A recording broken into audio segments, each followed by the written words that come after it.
신앙 훈련을 잘 받는 교회가 좋은 교회입니다. 천국 생활을 하기 위해서 천국 가는 생활을 하면서 그런 신앙 훈련이 없는 교회라고 한다면 그것은 좋은 교회라고 말할 수 없습니다. 그래서 우리 군산 동부교회는 우리 목사님을 중심으로 해서 신앙 훈련을 잘 받고 우리가 천국 생활을 누리면서 또 천국 가는 그날까지 신앙 훈련을 잘 받는 그런 아름다운 교회로 더욱더 소문나는 주님께 칭찬받는 그런 교회가 될 수 있기를 간절히 축원합니다.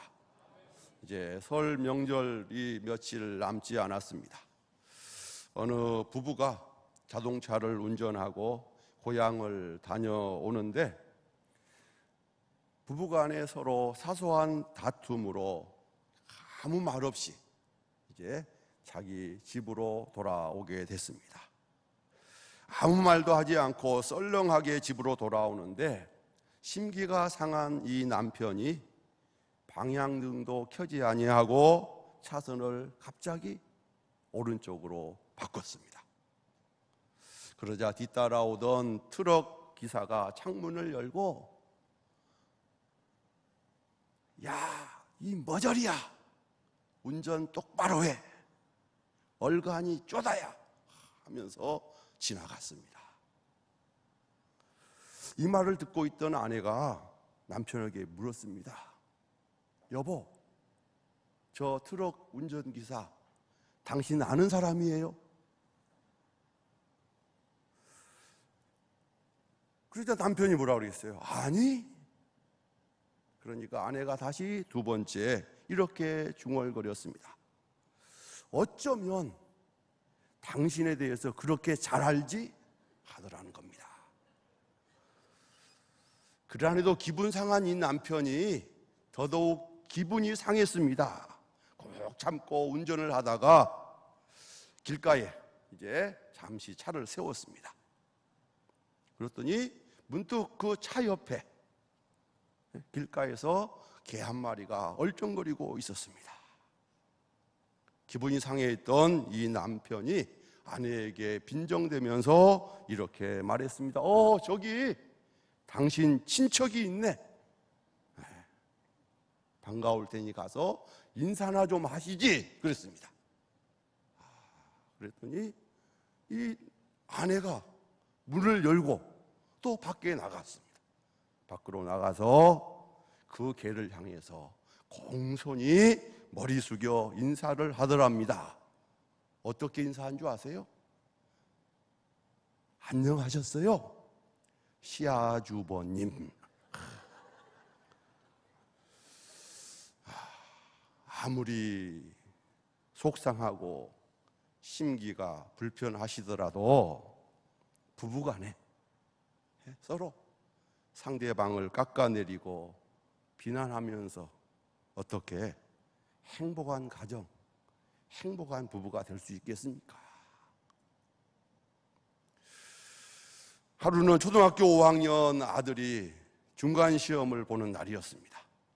그런데 이 아들이 다른 과목은 잘하는데 산수를 잘 못해요.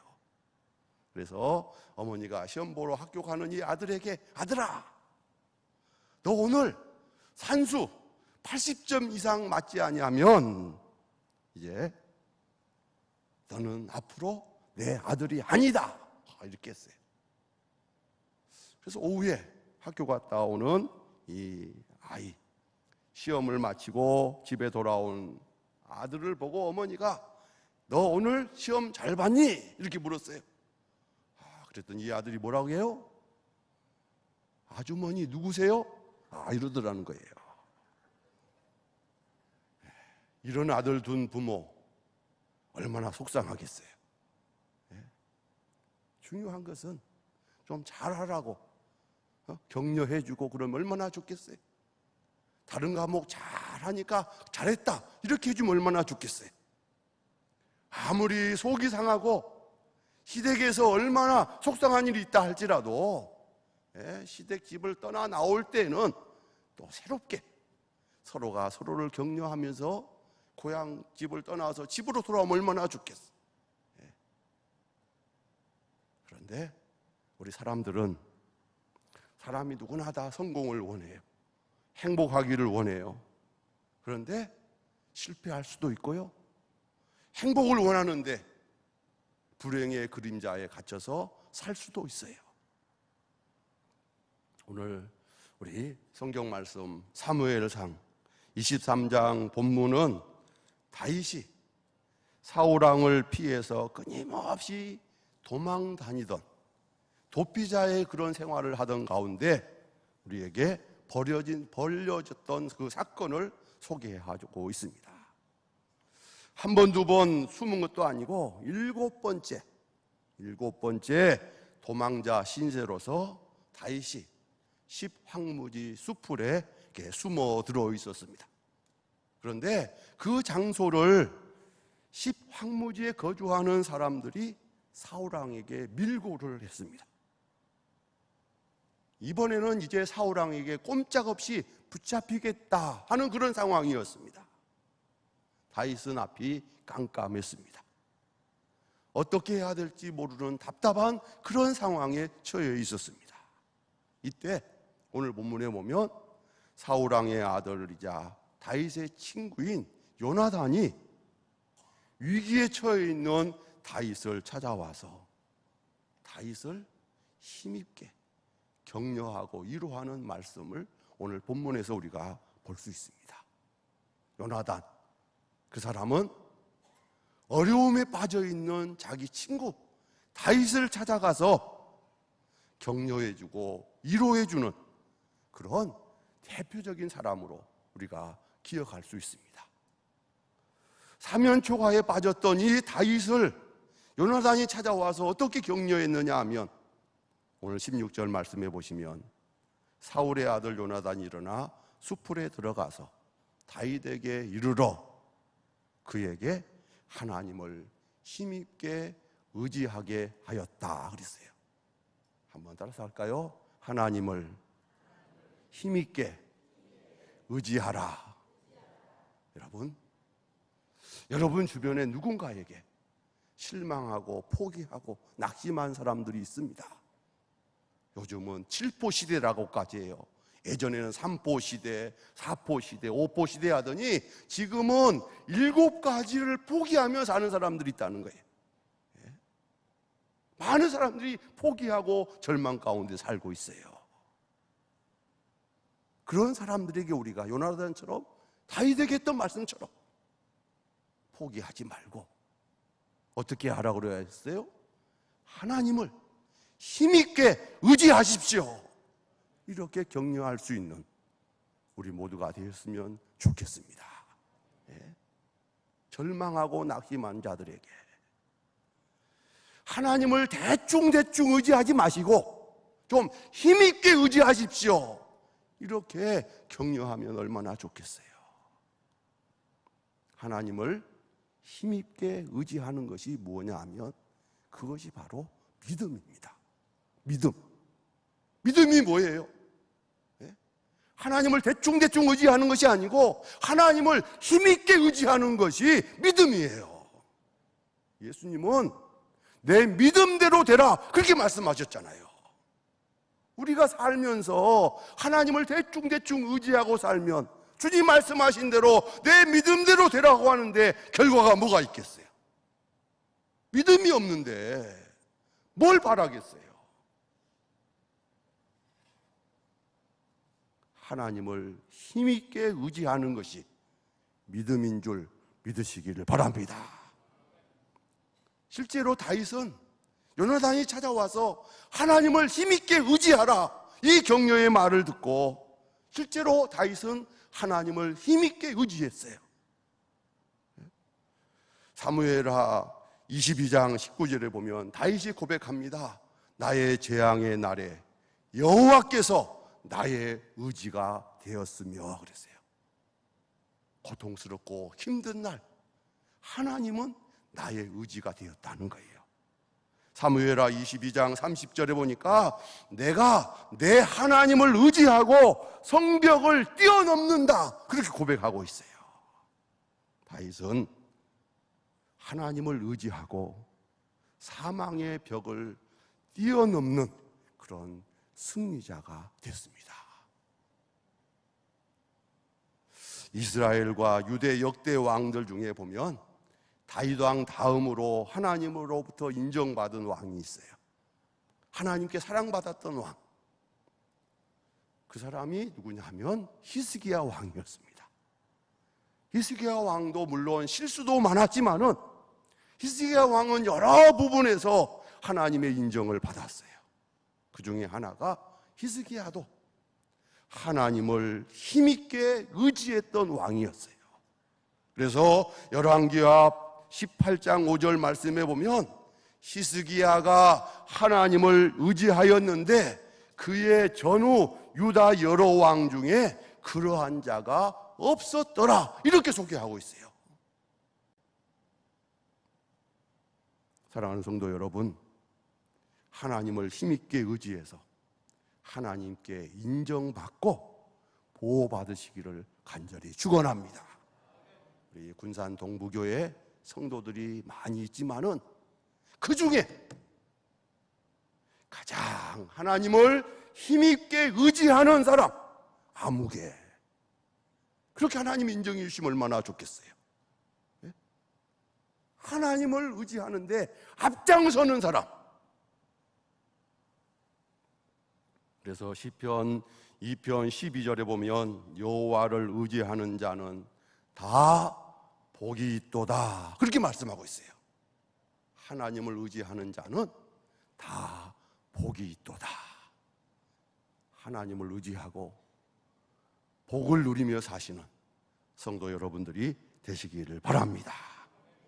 저는 미국이라고 하는 나라에 대해서 여러모로 참 부러운 것 중에 하나가, 미국에 가면 미국 돈을 써야 되잖아요. 미국 돈을 우리는 뭐라 그래요? 달러라고 그러죠. 달러. 그런데 동전도 있고 지폐도 있잖아요. 미국 여행 가시기 전에 우리가 화폐를 교환해서 달러를 가지고 한번 보세요. 다시 한번 기억해 보세요. 그 동전에 보면, 지폐에 보면 뭐라고 써져 있느냐? In God we trust, 이렇게 돼 있어요. 이 말이 뭐겠어요? 우리는 하나님을 신뢰한다. 얼마나 멋진 말이에요. 네? 얼마나 멋진 말이에요. 처음에는 이런 문구가 동전이나 지폐에 기록이 되어 있지 않았습니다.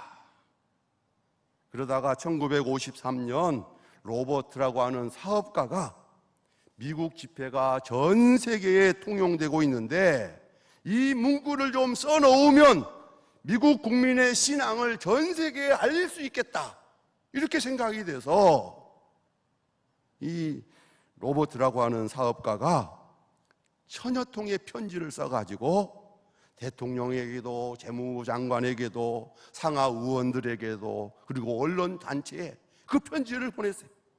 우리가 쓰는 돈, 달러에 In God we trust, 이걸 써서 많은 세계 각국에서 우리 미국은 하나님을 의지하고 있습니다, 하나님을 신뢰하고 있습니다, 이걸 좀 보여줍시다, 그랬다는 거예요. 이것을 아이젠하워 대통령이 그것에 동의를 하고, 그래서 1957년부터 발행하는 미국 돈, 그 달러에 이 문구를 이렇게 써넣게 됐다는 거예요. 그들이 세계 최강의 나라가 됐다라고 일컬어지는 여러 이유 가운데 하나는 이 문구라고 생각이 돼요. 어떤 경우에 있든지 우리는 하나님을 신뢰합니다고 하는 그 믿음, 그 믿음을 드러내고 사는 그들의 모습 속에서 하나님은 그들을 최강의 나라로 이렇게 삼아주신 것이 우연이 아니라 생각이 됩니다. 우리가 세상을 살면서 자녀를 양육하고 또 직장 생활을 하고 사업을 하다 보면 힘들 때도 있고 실패할 때도 있고 낙심되는 일을 만날 때도 있습니다. 다윗 왕처럼 사방에 우겨싸움을 당하는 그런 아주 막다른 골목에 이를 때도 있을 것입니다. 이럴 때 우리는 하나님을 힘있게 의지하시기를 바랍니다. 잠언 29장 25절에 여호와를 의지하는 자는 안전하리라 그랬어요. 하나님을 의지하는 자는 하나님이 보호해 주시기 때문에 안전하다, 그 말씀이에요. 하나님을 의지하시고 안전함을 누리는, 평안함을 누리는 우리 모두가 다 되시기를 간절히 축원합니다.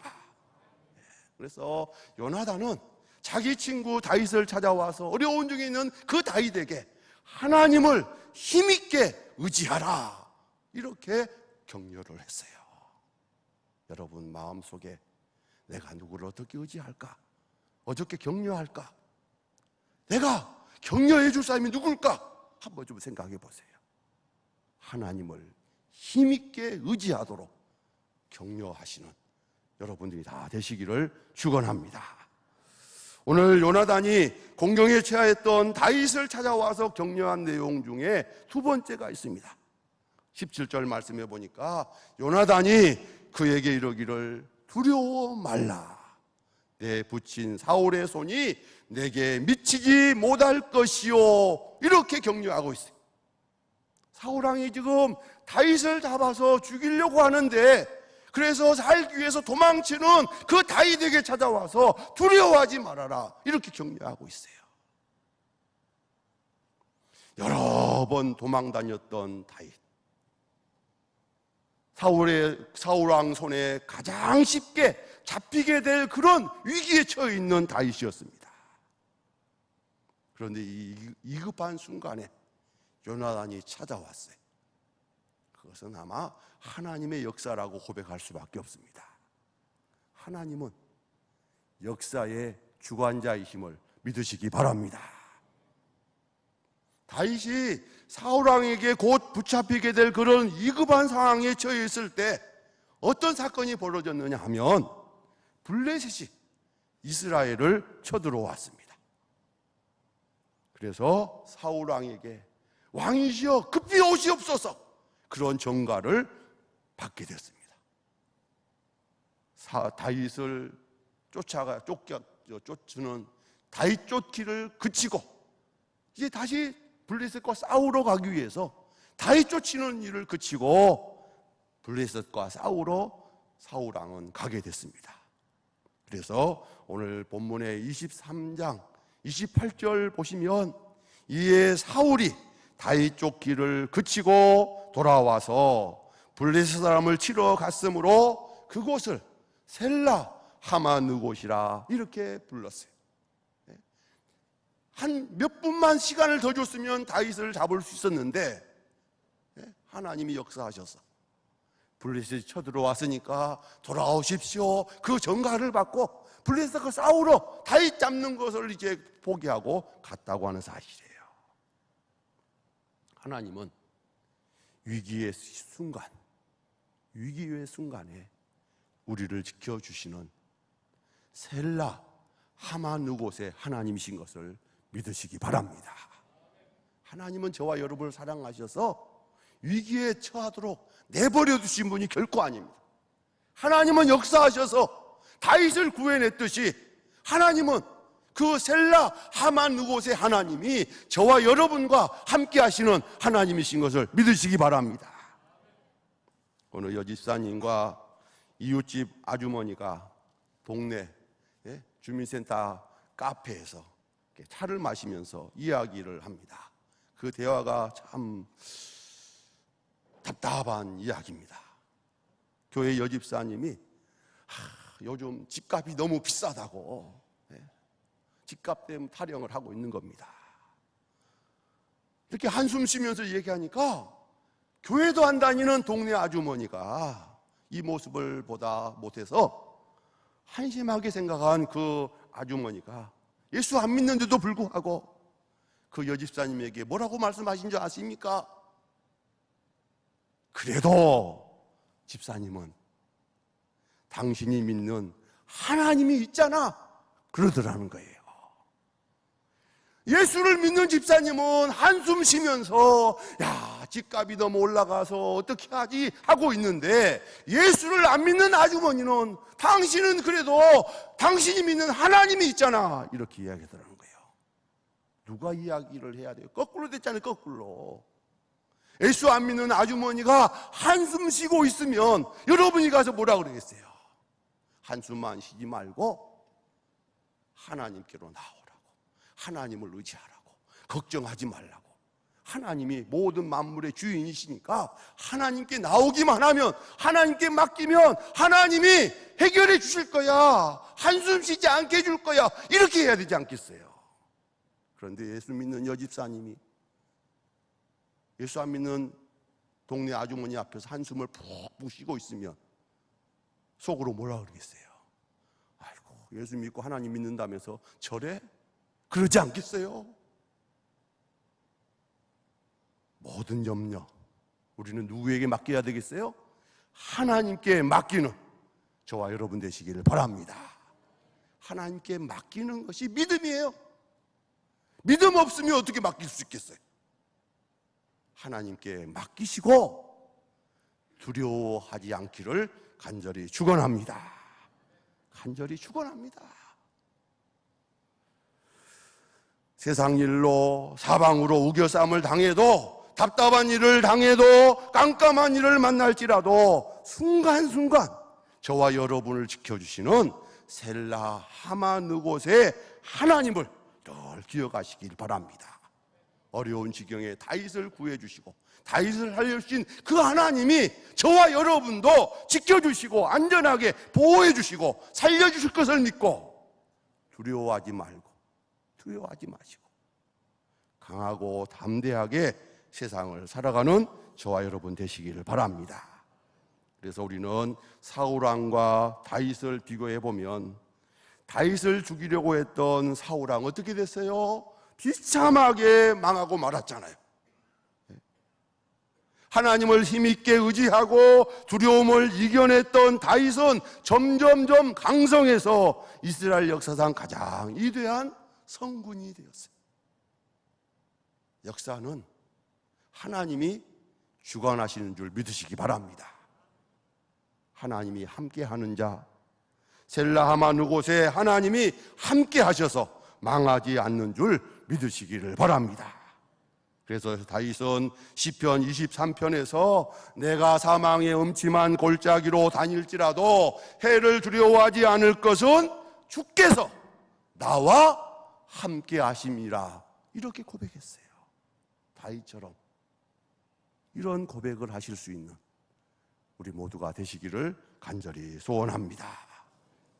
그래서 다윗에게 찾아왔던 요나단은 하나님을 대충대충이 아니고 힘있게 의지하십시오, 이렇게 격려했고, 그리고 두려워하지 말아라, 두려워하지 마십시오, 이렇게 격려했어요.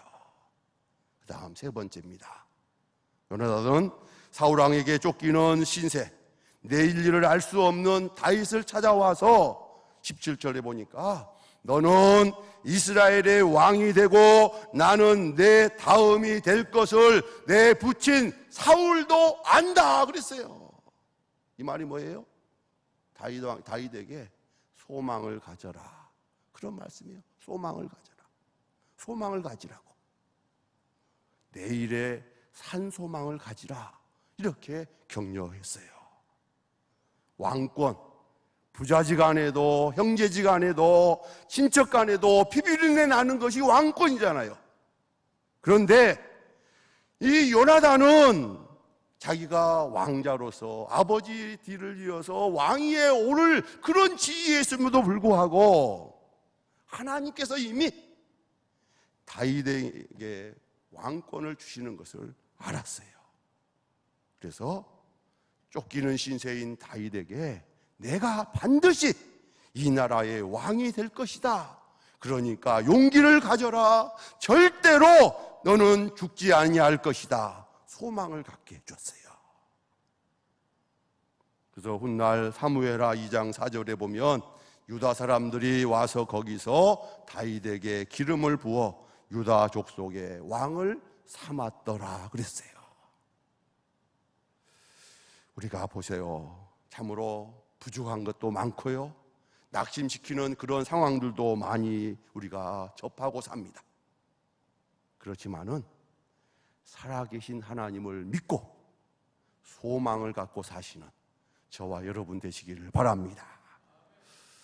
대체로 사람들은 어려움을 당하면 어려움을 극복하지 못하고 주위 사람들에 대해서 이 말 저 말 배신감을 토로합니다. 흔히 우리가 이런 소리를 쉽게 듣습니다. 가정에서 또 명절 날도 보면 그런 이야기가 쉬워요. 형제도 소용없어. 그런 말을 내뱉은 사람들 있잖아요. 어떤 분은 친구도 소용없어. 그래요. 어떤 부모는 또 자식도 소용없다. 막 이렇게 말을 해요. 그런데 더더욱 목사인 저의 귀를 의심스럽게 하는 말이 또 있어요. 어떤 성도들은 교회도 소용없어. 이런 말을 또 하는 사람이 있어요. 왜 소용없다고 하신 줄 아세요?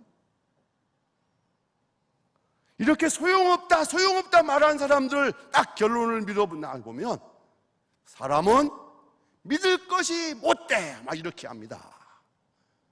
왜 그런 말을 하겠어요? 그 누군가가 나를 실망시켰기 때문에, 형제가 나를 실망시켰기 때문에, 네? 그렇죠? 친구들이 나를 실망시켰기 때문에, 자식이 실망시켰기 때문에,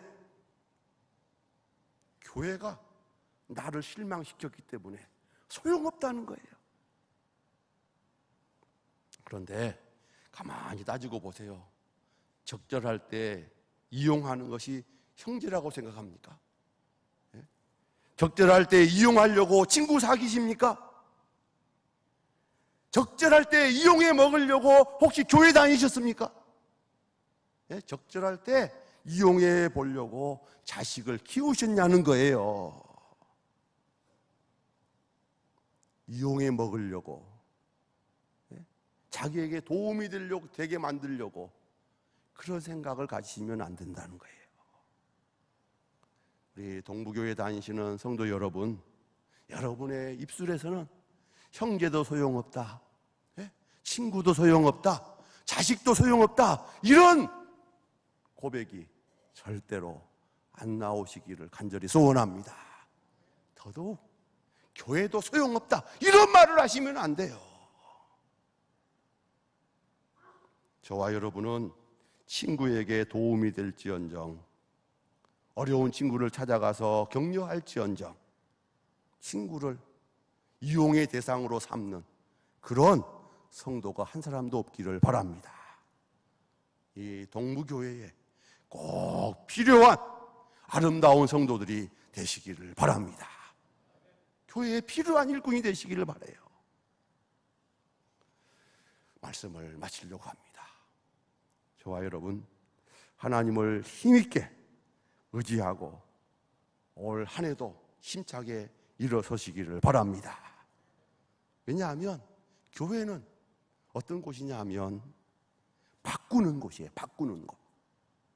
교회 나와서 예배드리고 하나님 말씀을 통해서 절망이 희망으로 바뀌어야 되고요, 슬픔이 기쁨으로 바뀌어야 되고, 낙심한 사람들이 다시금 용기를 회복하고 세상의 무거운 짐을 다 내려놓고 주님이 주시는 평안으로 채워가는 곳이 교회여야 된다는 거예요. 그래야 교회가 소망이 있어요. 성도들이 소망이 있는 거예요. 힘있게 하나님을 의지하시기 바랍니다. 하나님의 보호하심으로 나는 안전하다, 이런 확신을 가지시기 바랍니다. 그래서 항상 하나님을 향한 산 소망을 가지고 사시기를 간절히 축원합니다. 어느 교회 충성스럽게 봉사하시다가 은퇴하신 원로 목사님, 장로님이 계셨어요. 원로 장로님이 너무 연로하셔서 주일날 교회 오시기도 힘드셨어요. 저희 장인 어른도 목사님이신데요, 지금 91이에요. 작년까지만 해도 교회 출석을 잘 하셨어요. 그런데 작년 말부터 교회 출석하시기가 힘들어요. 제가 전화해 보면 다 어린아이처럼 되셨어요. 어린아이처럼. 제가 전화를 딱 드리면 저희 장인어른 하시는 말씀이, 그래, 교회랑 평안하지? 가정도 괜찮지? 염려 없지? 이런 말씀하시고 딱 부탁하는 말씀, 그래, 기도해 주렴. 그래요. 그래서 기도를 딱 해드리면, 기도 끝나고 나시면, 그래, 고맙다, 이렇게 어린아이처럼 되셨어요. 전에는 장인어른이 저를 위해서 기도해 주셨어요. 우리가 집에 찾아가면 하여튼 딱 앉혀서, 지금은 증손자들만 모여도 이렇게 모여놓고 기도를 하셨어요. 근데 지금은 기도를 받으셔요. 그러니까 얼마나 교회 소식 이런 것이 궁금하시겠어요? 그런데 어느 교회 원로 장로님이 교회 출석하시기가 어려울 정도로 몸이 쇠약해지셨어요. 그래서 하루는 주일날 교회 갔다 온 아들에게 물었어요. 아들아, 오늘 예배 시간에 장로님, 대표로 기도하는 장로님의 기도가 어떠했냐 물어봤대요. 그랬더니 이 아들이 대답하기를, 아버지, 제가 오늘 교회에 늦게 도착해서 장로님의 기도를 못 들었습니다. 그래?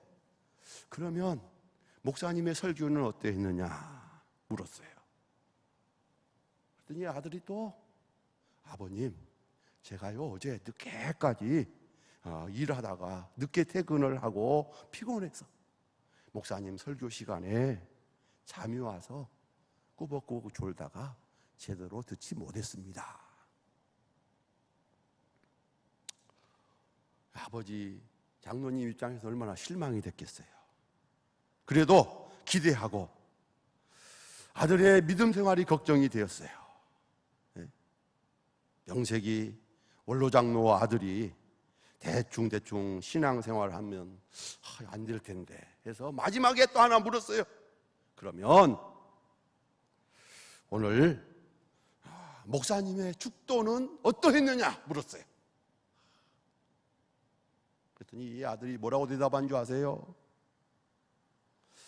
아버지, 축도 시간이 돼서 일어서서 머리를 딱 숙이고 있는데 갑자기 전화벨이 울려서 이렇게 보니까 차를 빨리 빼달라고 연락이 와서 목사님의 축도도 듣지 못하고 나왔습니다.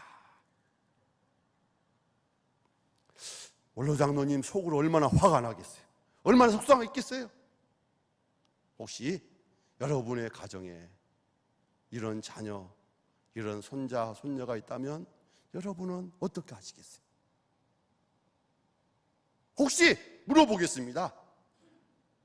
병원에 입원했든지 좀 출타했든지 그런 일 때문에 주일날 교회 못 와서 사랑하는 아내에게, 사랑하는 자녀에게 또는 손자, 손녀에게 교회 가서 아침에 설교 말씀 어떻게 들었느냐, 나한테 이야기 좀 해줄 수 있느냐 이렇게 물었는데요, 전혀 전해줄 수가 없는 그런 상황에 있다가 교회에서 집으로 왔다고 한다면, 이 원로장로님 아들처럼 그렇게 대답을 한다면 여러분 뭐라고 하시겠어요? 그런데 이 원로장로님 아버지가 아들에게 제안을 했습니다.